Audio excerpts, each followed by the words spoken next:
In this series, we're on an exciting journey looking for the very best interior design projects from around the country. Welcome to Australia by Design Interiors.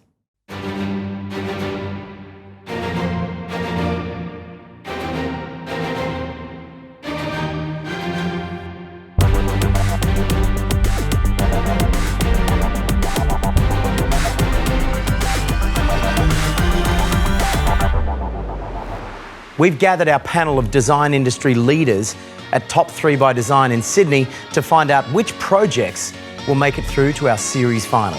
Around the table, we've got some of the best expertise in Australia, from interior design practices through to specifiers providing product that complete that special project. In this episode, Terry's taking in the chaos of family life in Perth, and I'm gobbling up one of Sydney's newest and best looking restaurants, and I get to meet the talented designers behind this stunning studio.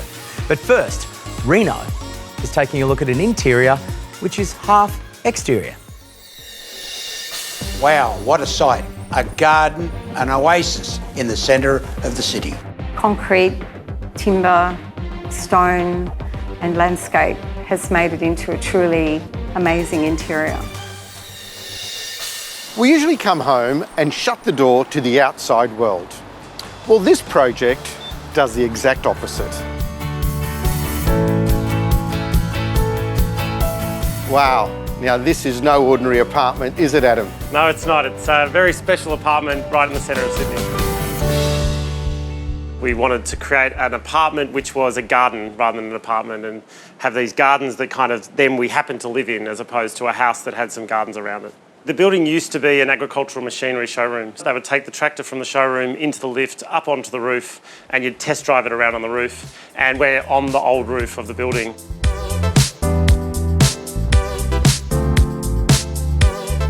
Most people who I'd say we live on Cleveland Street, they're like, my gosh, that must be so noisy.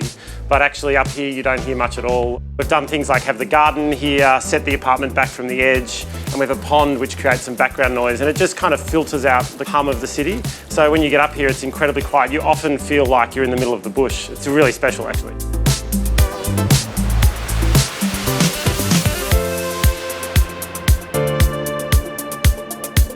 There were two components of the building which were original. There was an old stairwell which became a bedroom, and the old lift which became our master bedroom.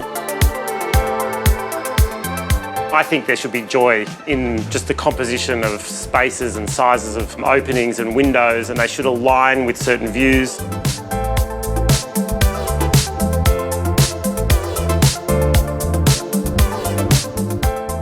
Within the apartment, we wanted to connect to the sky. It's kind of another facade, it's another view that often people don't take advantage of. So by inserting skylights in the middle of the plan, we're able to get light dropped into the centre, but also just watch the clouds go over. I'd really like to have a look at that. Absolutely, let's have a look. Okay, so this is the skylight that you were talking about, is that right? Yeah, this is the ensuite shower, and it connects, the skylight connects us from the shower space itself up to the sky. Hang on, am I seeing double, triple here? Is this a triple shower, is it? It's a double shower. My partner and I decided that the only time we really get to see each other in our busy lives is when we shower. So it's two shower heads for us, so we can kind of talk while we're having a shower in the morning. Third one, so we can clean the shower easily. Oh, that makes a lot of sense. And the pathway that I see back here, that goes to... The shower kind of funnels you out up a few stairs and out into the garden. And we've got a bath nestled into the garden, into the landscape. Faces west, we get to kind of have a bath with a glass of wine and watch the sunset over the Blue Mountains. Sounds civilised. It's pretty nice. And Adam, this is very much a green kitchen. I don't think I've ever seen a green kitchen before. Is this to make everyone envious? It's pretty special. It's about connecting the landscape just outside with the interior. There's a Boston ivy that grows on the wall directly adjacent to here, and in the summer it's vivid green, and we wanted a colour that would connect the outside and the inside. It's also the opportunity for me to try something that, you know, I'm rarely allowed to do with clients. To try and convince them to do a green kitchen is quite hard, but for myself it was pretty easy decision to make. I think it's really calming space. And I can see that the kitchen, although it's quite separated, but it's well connected to the rest of the apartment, isn't it? Yeah, one of the things I hate about apartment living is that the kitchen is often in the living room. So we wanted to make the kitchen its own space so you could cook and it'd be quite contained. But at the same time, this island bench is about that connection from the living space into the kitchen. And when people come over, this is really where you congregate, and the kitchen is the place to cook, somewhat separate from the living room. And I noticed that throughout the apartment, you've actually paid respect to the heritage of the building. I'm seeing industrial-sized vents for air conditioning. I'm seeing doorways all the way up to the ceilings, and also the glass insert. Yes, in the main fit-out, in the offices that used to exist downstairs, there was some beautiful fluted glass in the partitions. So in a kind of subtle reference, we wanted to take some of that material into the new part of the building, but without it being kitsch, we just wanted to kind of, you know, have a bit of a playfulness with it, enjoy a little bit of that history. Well, you've done that very well. Thanks so much. By designing an apartment that lets the outside in, Adam has managed to create a detailed, unique oasis right in the heart of the city, while still paying homage to its industrial past. Now, an architect's studio is their shop front, but it doesn't need to be limited to just that. In fact, behind this very unassuming facade is a wide-angled view of design. Space and Time is an interesting project because it was 3 years in the making. It's actually Russell and George's own space. What I particularly like about this design is that it's a multidisciplinary approach. It's not about architecture or interior design. It's about good design, well considered and applied throughout.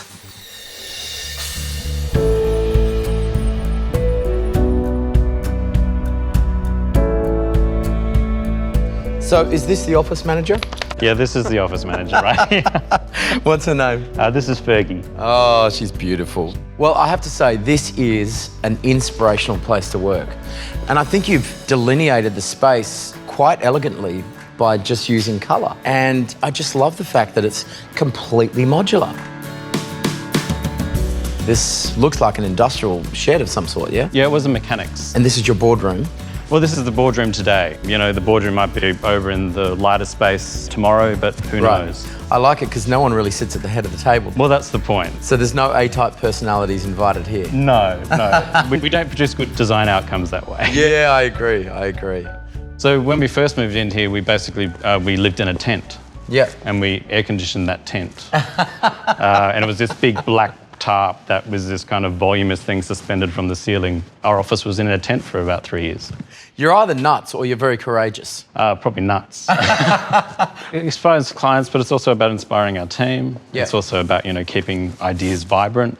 And what do people say when they come into this space? I mean, they must be quite excited, yeah? Yeah, they normally open the door and they kind of are a little bit shocked to see what's beyond the door. Normally it's met with a bit of an audible gasp and a wow. And you've done a good job at sort of, I guess, softening the space with all of these textures and fabrics. It's a combination of being, you know, severe and soft.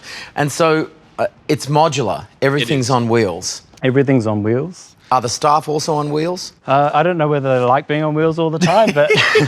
Shall we check? We should probably check. Do you like being moved around? I like my little sunny spot at the moment. I think that's sometimes.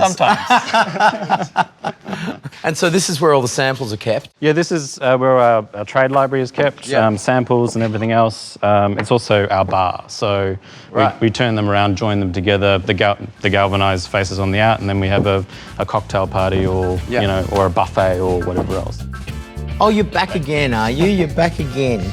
Is that because we're about to open up the kitchen? I think so. So she knows there's food in there. She can smell food, yeah. It's not just about the architecture.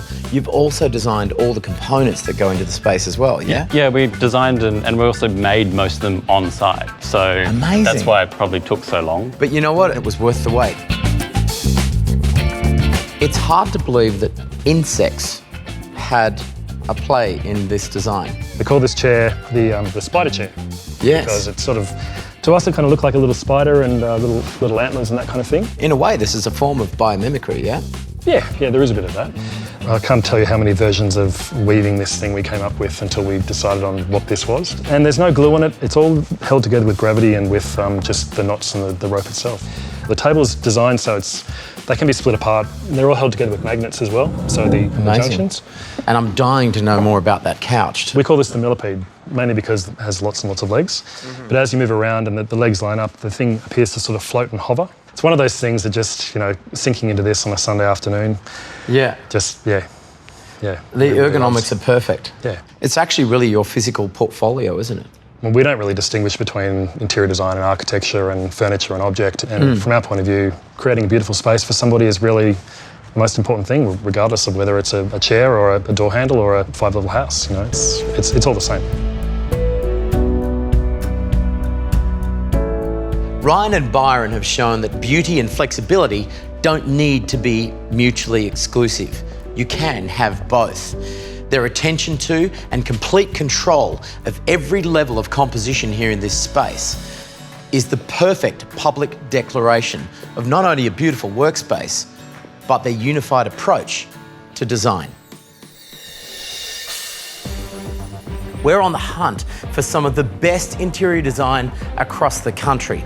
Later on in the series, our judges will be looking at which projects from this episode will make it through to our series final. Right now, Terry's heading to Perth to catch up with a familiar face. Little Big House by Susie Hunt. Hasn't she just created the quintessential family home? 5 children, 2 adults, big house, bold and very warm. So Susie, you're a host on the architecture series and an architect yourself. I thought we were here for interiors. We are. We as architects do architecture and interiors, and this is the latest house we've finished. We call it Little Big House. It's not really what I'd expect from an architect as an interior. I expected something pared back and minimal. I think that architecture and interiors in residential needs to be responsive to every client, and this client was definitely not a pared back minimalist. They wanted mid-century, or the ethos of mid-century. Fun, family, connectedness, architecture, landscape, interiors all holding together, and actually a place for their collections to be displayed. Like most residential architects, we actually do interiors in-house, and I think that gives a really holistic response. The architecture and the interiors have to be designed together. We spend more time in our house looking out than we do out looking in. Come down into the sunken living room. How mid-century can you get? For such an open space though, it actually feels really contained. This feels like a zone. It is. That's what happens when you drop the floor and raise the ceiling just a little bit. It means that you feel like you're in a separate room without walls. And look at this rug. This rug was a signature piece of design, and it was designed with the client, with us and with a rug designer, and it took a year to make. This is a family house, and it's a family with 5 children. So we couldn't have little soft, pieces of interiors. It has to be robust. So we've got the porcelain tiles on the ground that run outside. We've brought bricks from outside in, so the interiors and the exterior actually works together. And then we've got this beautiful open fireplace and a TV hidden. I hate a room designed around the TV. This is genius. I know. It is so important, I think, to hide the TV so people are actually talking, not always looking at the television. Standing up, I didn't quite get this window, but now... I think when you actually do the architecture and the interiors together, you get that. We decided that it was really important. We needed the wall for some privacy for the neighbours, but we wanted to have that window, and we've got that signature pond, which was designed with the landscape architects. This client is an avid collector, so it was really important we had places for her collections. We were designing around the pieces that she had and that she was collecting while we were designing and building. And so we were doing a continual audit of the things that she was buying and saying where they were, and locating them and saying this is where they're going to go. Sometimes we had to say, look, stop, you're collecting too much. But it was also, it gives this feeling of it being their family home, and it is theirs. It's all about them.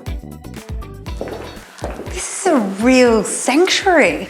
Terry, if you had 5 children, wouldn't you want a sanctuary? What was wonderful here is the client gave every child the opportunity to pick their favourite colour. So let's come into the red room. Oh wow, look at that. There's this beautiful vibrancy, but also pin-ups allow the children to also personalise the space. And then we've designed this really simple ply furniture and window seat. And this is another breakout space. We do this when we've got a long corridor. We're trying to bring in some good ventilation, but also natural light. And it's offered us this place to put books and future for a TV. With older children such as I have, I could imagine this being completely taken over as the games room. Definitely. I love this house, Susie. Oh, thank you. We do too, really do. Fondly referred to as Little Big House, this is a home with a big personality that suits this family to a T. The architecture, the interiors and the landscapes have all been designed together, and you can tell. This is a home designed for living. We're looking for some of the best interior design across the country. And if you're still hungry, come with me now for more than just a taste. This next project is Six Head Restaurant in the Rocks in Sydney. I love how history has really informed the design. This is a wonderfully preserved, historic, open warehouse that doesn't take away from the beauty of the harbour. Six Head Restaurant is the newest arrival here at the Rocks. And when you experience the silent design I'm about to share with you, you'll understand why Sydney is about to be seduced. Callie, I love this entrance. I mean, it really is quite dramatic. Why the 6 cowheads? So it goes back to the first fleet that arrived here in 1788, and along the way they picked up 4 cows and 2 bulls, and those are the first cows to ever come to Australia, and a convict was asked to look after them. He didn't. During the lunch break, they wandered off, never to be found again, and discovered 8 years later, now wild and numbering 100. And that saved that first colony from starvation. We got to learn about Dion Horstman. He's quite a famous sculptor, and the way that they turn out and kind of float within the space is magnificent. With all this heritage, it must have been super tough to install all of this beauty when really you're not allowed to touch the walls at all. So the building was built between 1850 and 1860. Nothing's plumb. Things are out quite a lot when you start measuring it up. The rope came about really out of necessity, in that when we started taking the finishes off the walls, it started breaking up the sandstone. And so the heritage architect stopped us from taking it off. And so we needed to find a solution to kind of screen it, because it was very jarring to this side of the building. So we conceptualized the idea and then found an artist by the name of Melissa Carey. And she was wonderful to work with. It's spectacular. We love the outcome. So the lobby is quite an entrance statement, and again, we're celebrating all this beautiful historic sandstone. Yeah, so in this particular case, the issue was that we were not allowed to go into the wall with the back bar, and so we set it off by 100 mil, but used the opportunity as a set-off to get a lot of light in, and the distance allowed you to light up all the sandstones to get a very beautiful warm glow at night, which wouldn't have been possible otherwise. There was no need for a bar top where you can put your legs under, and so we used the opportunity to carve a bar out of one big piece of wood. This shape echoes the columns. It's exactly the same chamfer, exactly the same dimension. You won't pick up that it's there, but subliminally you are aware that things are in tune. It's one piece of music. So there's a lot to think about. People don't go to a restaurant just to have a meal. They go to kind of socialize, have a great experience. If it was about eating, they'd eat at home. Or Uber Eats, but it's not about that. So if you design a restaurant well, you want to think about where people will be placed, how spontaneously they could potentially have the chance encounter with somebody else. You know, you've had to distance these things just far enough apart so that they can have a private conversation, but close enough together to get your chance encounter. Like a great piece of music, there's a difference between somebody playing with sensitivity and the silence between the notes that makes for music to be either brilliant or just pedestrian. And if you're able to get the silence between the notes correct, you get the rhythm correct. And great design is exactly like that. It's the silence between the notes. Not everything's there to be a hero and to be loud. Some pieces are there just to be silent and in the background and support. When we head out for dinner and great food is combined with a beautiful environment, it's a wonderful experience. But that doesn't happen by accident. Callie and his team have given deep, considered thought to the design here.